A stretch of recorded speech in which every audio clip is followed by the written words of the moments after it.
Ang kwentong ito ay hango sa totoong buhay. Karanasan ito ni Arnido. Taong 1984, Lunas, Southern Leyte.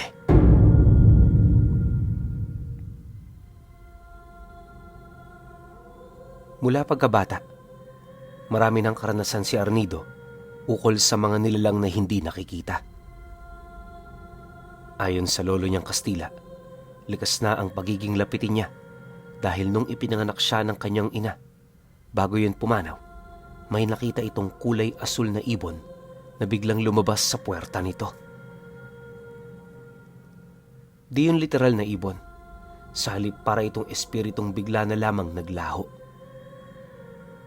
Maging ang kumadronang nakakita sa bagay na yan, hindi may pagkakaila ang matinding pagkagulat. Akala nga ng mga ito, makakaligtas ang ina ni Arnido. Pero nung maipatong na siya nito sa dibdib, bigla yung binawian ng buhay. Sinubukan nila itong isalba, ngunit sa kasamaang palad wala na rin silang nagawa. Nang malaman yon ng kanyang ama, nagdulot naman ito ng matinding pagdadalamhati at paghihinagpis. Napakalungkot ng tatay niya noong mga panahong yon. Kaya bago pa man mailibing ang pinakamamahal niya, nagdesisyon niyang bawiin ang sarili niyang buhay. Yun ang naging rason kung bakit lumaki si Arnido na ulilang lubos. Mabuti na lang, may lolo siyang nagsakripisyo para mabigyan siya ng magandang hinaharap. Di naman sila noon gaanong mayaman, tipong may kaya lang. Hindi gaanong maluwag at hindi rin gaanong nagigipit. Ang tanging pasasalamat niya lang sa araw-araw na kahit dalawa lang sila, hindi sila kinakapos ng pagkain. Pagtungtong niya ng 18 anyos, may katandaan na ang lolo niya. Bukod sa makakalimutin na ito, hindi na rin yun gaanong nagkakaroon ng interes sa kanilang mga negosyo. Dahil dito, para hindi naman sila makaranas ng hirap, pinagsumikapan niyang palakarin ito ng mag-isa. Wala siyang naging kasosyo o kahit ano. Ang tanging naging puhunan lamang niya noon ay ang sarili niyang karanasan noong bata pa siya. Yun ang ginamit niyang langis para maipagpatuloy ang nasimulang negosyo ng lolo niya. Gabi-gabi pinagtutuunan niya talaga ng atensyon ng pagluluto ng mga minatamis. Tapos kinabukasan ibinibenta niya ito sa baryo at sa mga karatig lugar. Di naman siya gaanong nababahala noon sa lolo niya, lalo pat kapag iniiwan niya ito, maingat yung inaalagaan ng mga kasambahay nila. Nga pala, baka isipin ninyo, maliit na peraso lang ng negosyo ang pinapalakad niya. Malaki yun, pinuno. Ang minatamis nga lang, inaabot na ng ilang kilo. Maliban doon, nagtitinda rin sila ng mga gamit na sariling gawa nila. Kalakip ng mga kagamitan na direktang inihahatid ng mga manlalako nilang kakilala na nagmula pa sa malalayong lupain. Yun talaga ang pinakamabenta sa kanila, pero sinasabayan ito ng minatamis ni Arnido dahil sa mga batang kasama ng mga magulang na nakukuhanan niya ng atensyon. Sa loob ng ilang taon niyang pagtatrabaho ng ganon, wala namang pinagbago. Araw-araw, yung kinikita niya tamang-tama lang para ipanggulong sa negosyo. Pero alam ninyo, sa kabila nun, di naman siya gaanong nababahala. Ang tanging mahalaga lang kasi para sa kanya, magkaroon sila ng kinikita. Alam niyo kasi, kakaiba ang pamamaraan ng pag-iisip ni Arnido. Marahil ay kaya naging ganon siya, ay dahil sa mga kaibigan niyang hindi nakikita ng tao. Sa maniwala man kayo o hindi, lumalakad si Arnido nang walang kasama. Maaaring makita niyo siya ng nag-iisa, pero ang hindi ninyo alam, may mga nilalang na nakabuntot sa kanya nang hindi nakikita ng mga pisikal na mata.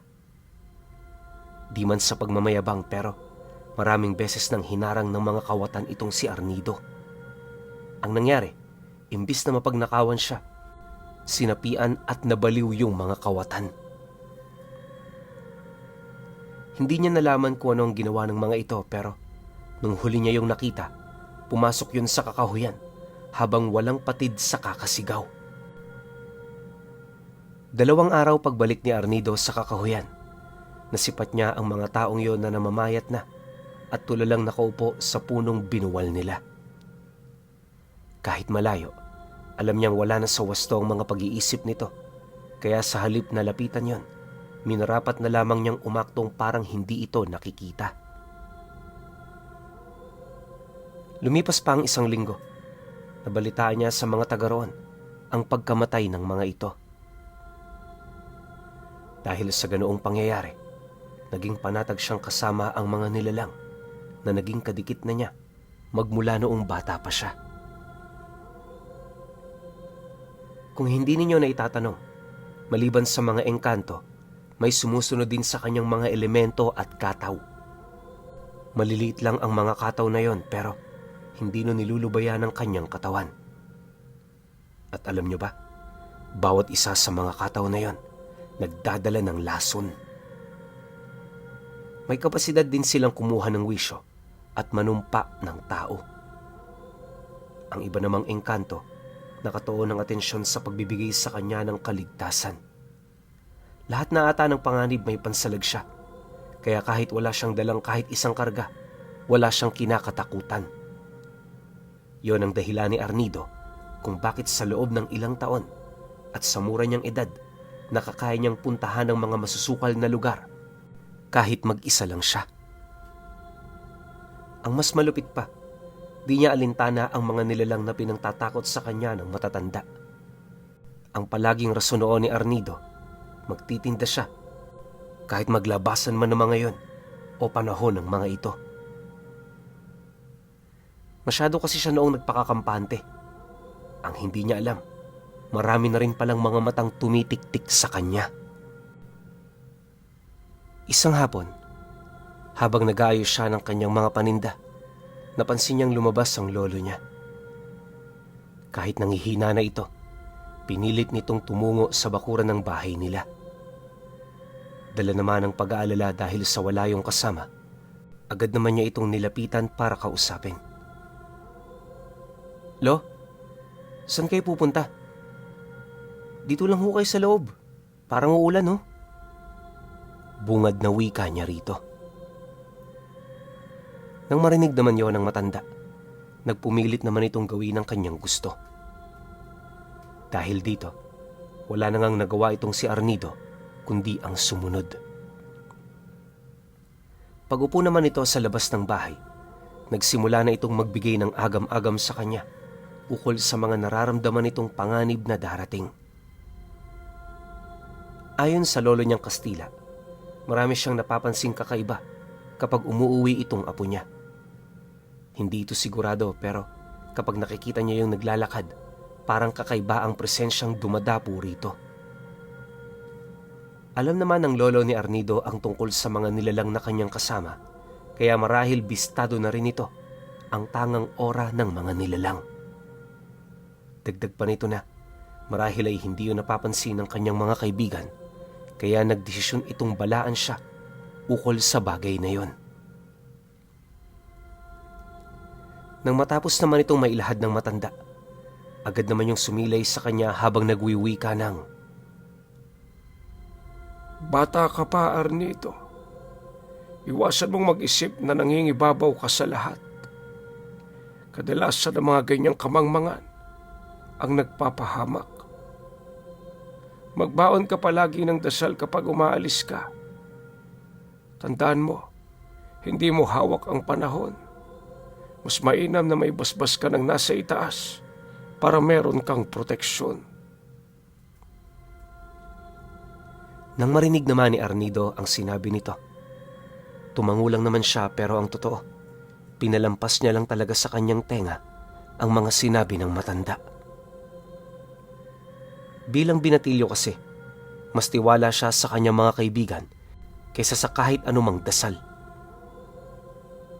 Dahil sa kaisipan niyang yon, mas napalapit siya sa panganib nang hindi niya nalalaman. Pagpatak naman ng sumunod na araw, agad namang naglakbay itong si Arnido. Bitbit ang kanyang kariton, matyaga niyang tinahak ang daan patungo sa baryo. Ilang oras pa ang lumipas. Nang mapansin niyang wala nang bumibili sa kanya, diretso naman siyang pumanhik sa karatig lugar. Balak niya noong magpalipas sa baryong huli niyang mapupuntahan para naman kahit papaano, sulit ang kanyang lakad. Marami kasi siya noong dala, kaya hindi siya maaaring umuwi na kukonti lang ang nabibili ng mga parokyano niya.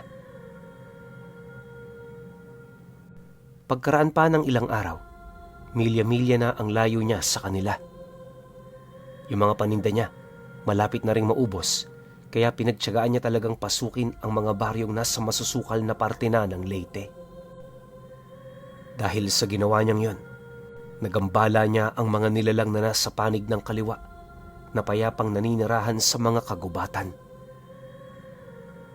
Nangyari ang bagay na yon buhat sa mga kasama niyang engkanto na nakasunod sa kanya.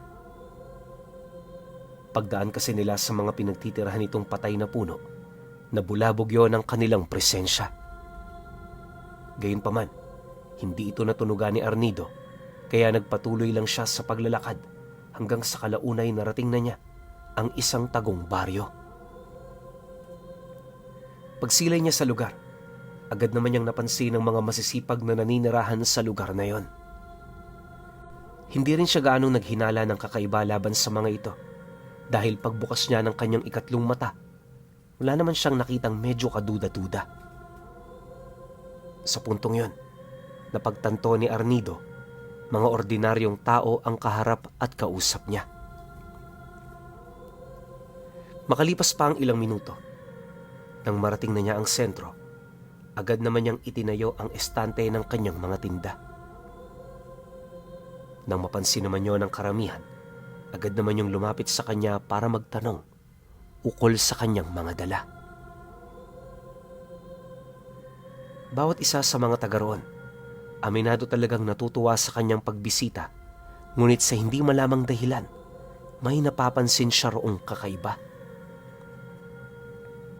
Dala ng kuryosidad niya, tinanong niya yung mamimiling alam niyang palasalita.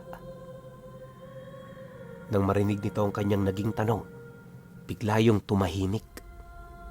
Mabilis ding umikot ang paningin nito sa buong paligid at nang mapansin nitong walang nakikinig sa kanilang dalawa, doon na yun nagsimulang sumagot sa kanya.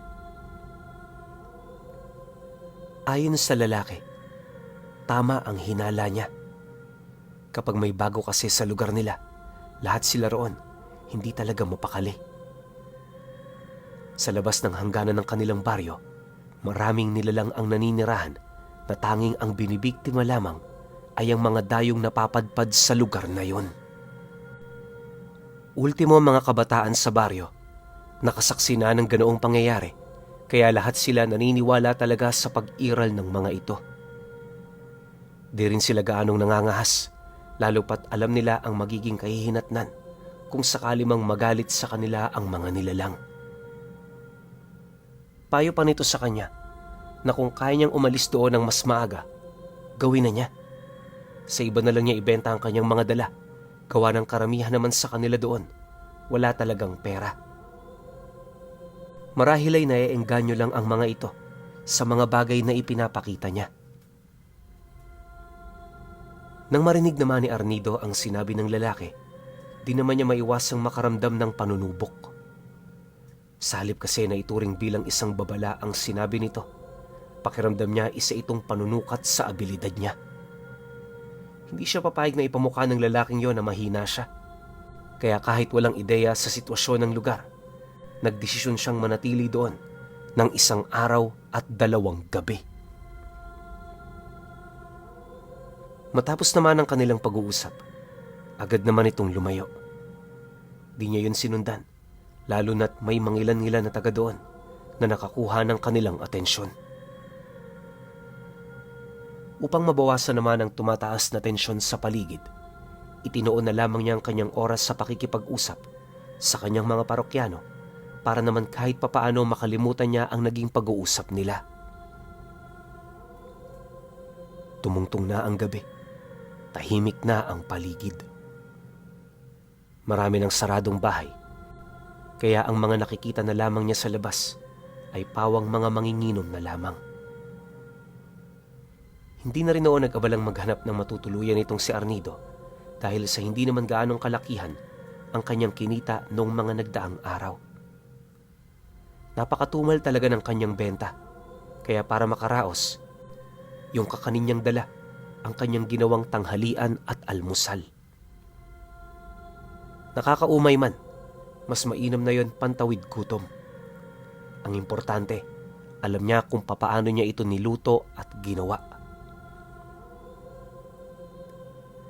Sa paglalim pa ng gabi, unti-unti nang nawawala ang mga manginginom. Dahil dito humanap na rin ng pwesto itong si Arnido para makapagpahinga. Pagsipat naman niya sa malaking puno ng mangga, agad naman niyang dinala ang kanyang kariton doon.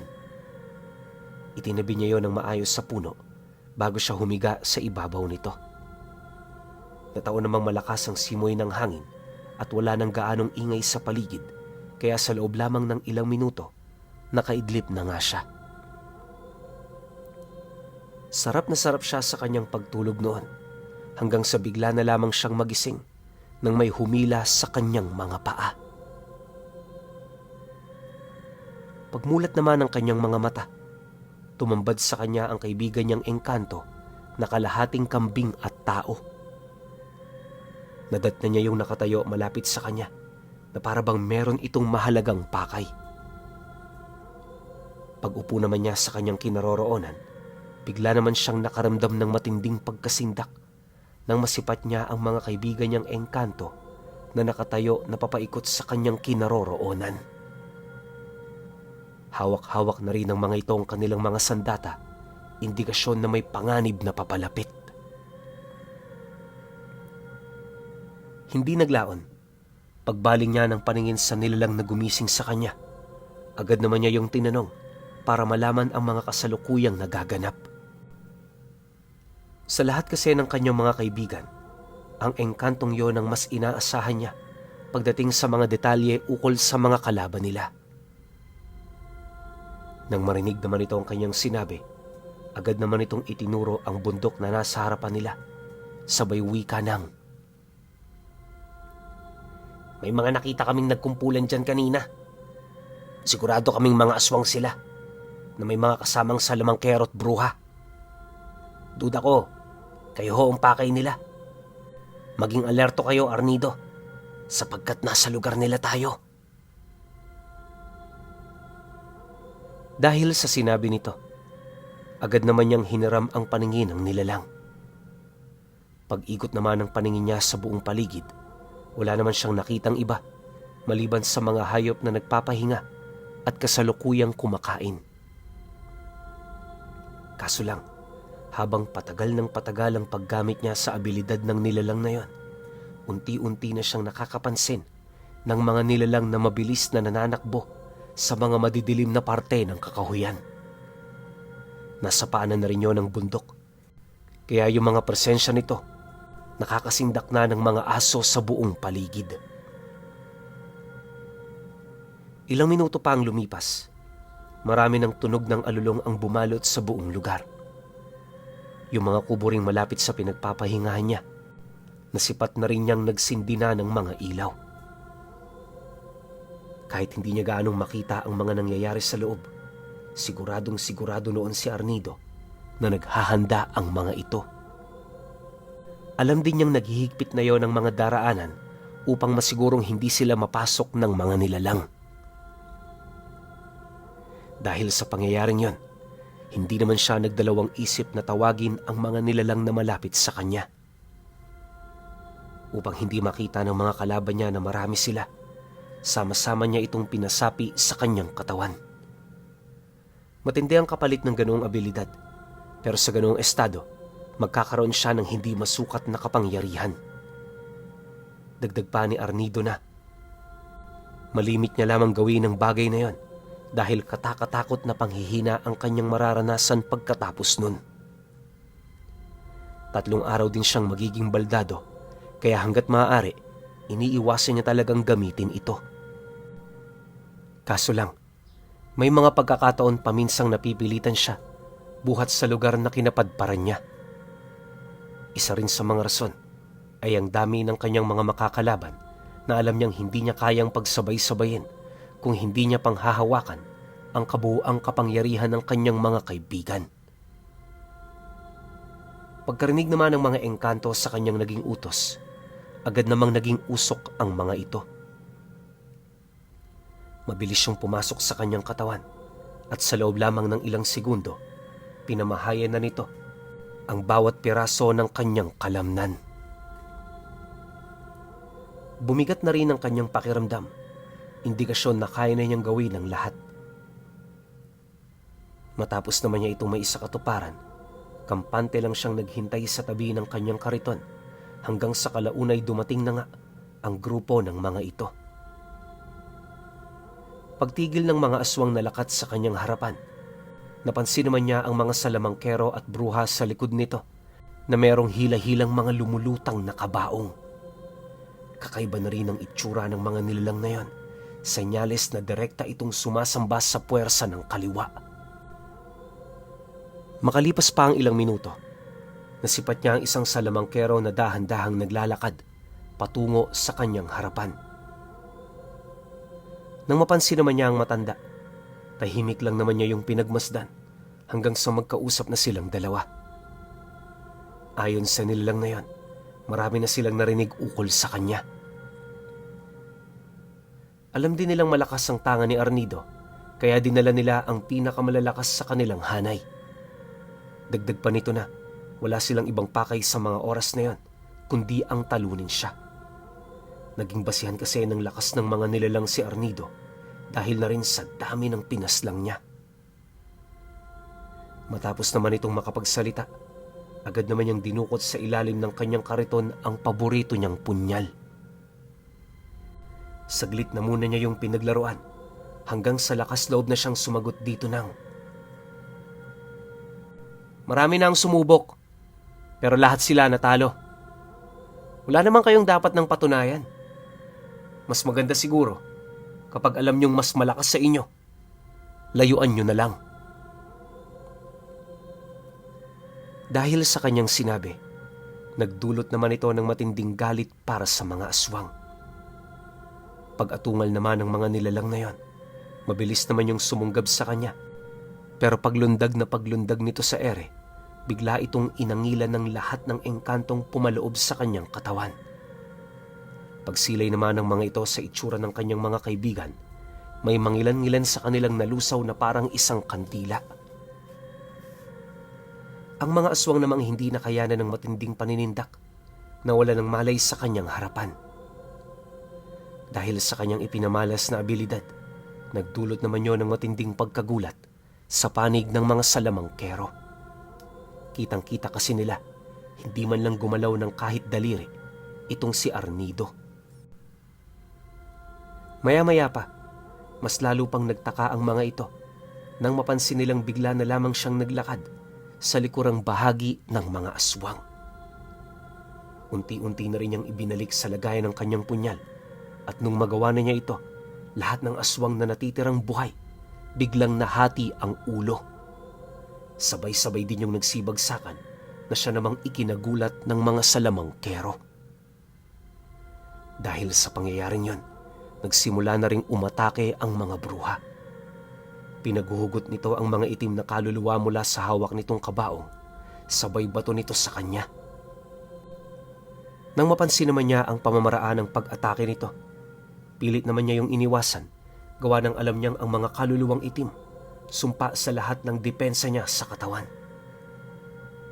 Sa puntong yon, nakaramdam naman siya ng pagkabahala, pero hindi yun sapat upang panghinaan siya ng loob. Kahit medyo dehado sa dami ng mga nilalang, nagpatuloy pa rin siya sa pakikipaglaban hanggang sa kalaunay na paslang na niya ang isa sa 5 bruha. Dahil dito, mabilis na nang hina ang grupo nito, kaya agaran naman niyang pinuntirya ang mga salamangkerong gumagawa ng ritual. Alam kasi niya noong maaari siyang matalo ng ritual na yon, buhat sa dami ng kaalaman nito laban sa kanya. Pagsunggab niya sa isa sa mga salamangkerong namumuno sa ritual, buong lakas naman niya yung sinapak, dahilan para umikot ang ulo nito. Mabilis na namatay ang nilalang na yan, kaya tuluyan na rin ng hina ang natitirang puwersa nito. Matapos naman niya yung masilayan, alam na niyang hindi na yon magtatagumpay sa kanilang ginagawa, kaya nagpasya siyang tapusin na ang mga natitira. Nakakabahala pa kasi kung patatagalin niya ito, lalo pat ang mga itim na kaluluwang ibinato ng bruha sa kanya, nagdudulot ng matinding pinsala sa kanyang katawan. Nung tinamaan nga siya ng isa sa mga ito, ramdam niya ang panandali ang pagkalas ng kanyang wisyo. Mabuti na lang, malakas ang kanyang loob, kaya hindi siya basta-bastang nawala ng malay. Kalahating oras pa ang dumaan. Kagaya ng inaasahan, natalo niya ang lahat ng nilalang. Bagaman siya ang nagwagi, marami naman siyang tinamong pinsala sa katawan. Paglabas naman noon ng kanyang mga kaibigan, naramdaman niya kaagad ang pagkaparalisa ng katawan niya. Walang sabi-sabi, iniutos niya sa mga ito na itago siya sa ilalim ng kariton. Pagkubli naman niya roon, agad naman niyang naramdaman ang pag-usad nito sa tulong na rin ng kaibigan niyang may kakayahang gumawa ng sarili nitong pisikal na anyo. Dahil sa mga nangyari, hindi niya na naubos ang kanyang mga paninda. Yung iilan sa mga yon iniwan na niya dahil mas nagpapabigat lang ito sa karitong hila-hila ng kaibigan niya. Pagdating naman niya noon sa kanilang pamamahay, hindi na siya nagdalawang isip na humingi ng tulong sa kanyang lolo. Siyempre, bilang taong nagsilbi niyang ama, agad naman siya nitong inalalayan papasok ng bahay nila. Yun na muna ang nag-alaga sa kanya, kasama ng mga katiwala nilang matagal na sa kanilang naninilbihan. 3 araw ang dumaan, bumalik na sa normal ang kanyang katawan. Dala naman ng takot ukol sa mga nangyari, iniwasan na muna niyang maglako sa mga malalayo. Ang dating walang takot na si Arnido, bigla na lamang nagkaroon ng matinding pagkasindak sa mga nilalang na minsan niyang minaliit at niyurak-yurakan. Kahit hindi gaanong nalagay sa panganib ang kanyang buhay noong mga oras na yon, nagsilbi itong isang malaking aral sa kanya. Sa puntong yun kasi, napatunayan niyang hindi lahat ng mga nilalang sa kaliwa ay kaya niyang paglaruan sa kanyang mga kamay. Dahil sa mga pinagdaanan, natutunan niyang rumispeto sa mga ito. Malakas naman talaga siya kung iisipin. Kaso lang yung takot na nanuot sa kanyang kaluluwa, hinding-hindi na niya kayang alisin. Sa paglipas pa ng mga buwan at taon, tuluyan na nga siyang nagpasya na itigil na ang kanyang paglalako. Sa halip, itinuon na lamang niya ang kanyang atensyon sa pagbebenta ng manok sa baryo. Mas mainam kasi yun sa kanya dahil pagkatapos ng kanyang trabaho, nakakapagsanay pa siya. Dati nga, ayaw talaga niyang magsanay. Gawa ng sayang lang ito sa oras. Pero nung muntik na siyang malagay sa alanganin, napagtanto niyang kailangan niya pala ito. Magpahanggang sa ngayon, kahit matanda na itong si Arnido, di pa rin niya makakalimutan ang aral ng karanasan. Pero kahit na gano'n ang kanyang sinapit, kinikilala pa rin siya ng mga nilalang sa kaliwa na ang malakas na si Arnido.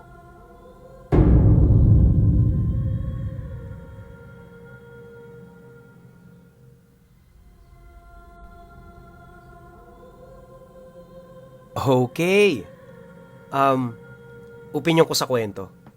Alam nyo, medyo kinabahan ako dun sa simula. Kasi parang sinabi rito, lolo niya Espanyol no? Siguro may dugo lang na Espanyol, hindi purong Espanyol. Kasi nung nabasa ko yun, tas nagsalita yung lolo, iniisip ko mag-Espanyol Di naman pala, Tagalog pa rin. So, baka may lahi lang to na Espanyol, no?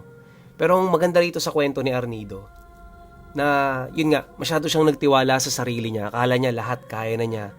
Na taong parang makakalaban niya, ilang lahi o ilang angkan yun ng mga nasa panig ng kaliwa na muntik-muntikan na siya. Mabuti na lang ang lalakas ng mga kaibigan ni Arnido. Paano kung wala yung mga yon? Paano kung hindi siya kayang pahiramin ng kakayahan ng mga yon? Hindi wala na. Wala tayong kwentong ganito. Malamang sa malamang, patay na tong si Arnido. Pero ang galing, no? Kasi bata pa lang siya, kaya niya nang kontrolin yung mga kaibigan niya. Diba? Ang tanong lang ngayon, ngayong matanda na tong si Lolo Arnido, kasama pa rin kaya niya yung mga kaibigan niya na yun? Ako feeling ko kasama niya yun. Yung iba rito siguro kambal niya rin. Kasi yung mga yan, hanggat hindi ka namamatay, hindi yan mawawala sa piling mo. Hindi yan mawawala sa side mo. Ganyang ka-loyal yan, lalo na kapag nagkaroon kayo ng kakambal na engkanto, duwende, o kahit sino pa yan basta nasa kabilang dimensyon. Hindi kayo iiwan yan hanggat nabubuhay kayo. Kahit gumawa na kayo ng napakaraming masasamang bagay, nandiyan pa rin sila sa tabi ninyo. Pero syempre, once na mamatay kayo, sasabayan sa inyo. Kaya ako nasabi yan kasi ganyan yung lolo ko sa father side, na may kakambal na tikbalang. Nung namatay yung lolo ko, nawala na rin yung tikbalang na yun. Nakikita pa yun ng mga tita ko minsan. Pero yun nga, inawala yung lolo ko, hindi na nila nakikita yun dun sa bahay ng tito ko sa Kisaw. Kasi dun namatay yung lolo ko eh. Pero yun nga, masasabi ko sa kwento na to, napakaangas, ang ganda ng lesson na huwag tayo masyadong mayabang kasi hindi lahat ng tao o makakausap natin kaya natin. Pero syempre, kayo pa rin. Kung may opinion kayo sa kwentong ito, comment nyo lang sa baba. Yun lang. Hanggang sa susunod na kwento. Salamat.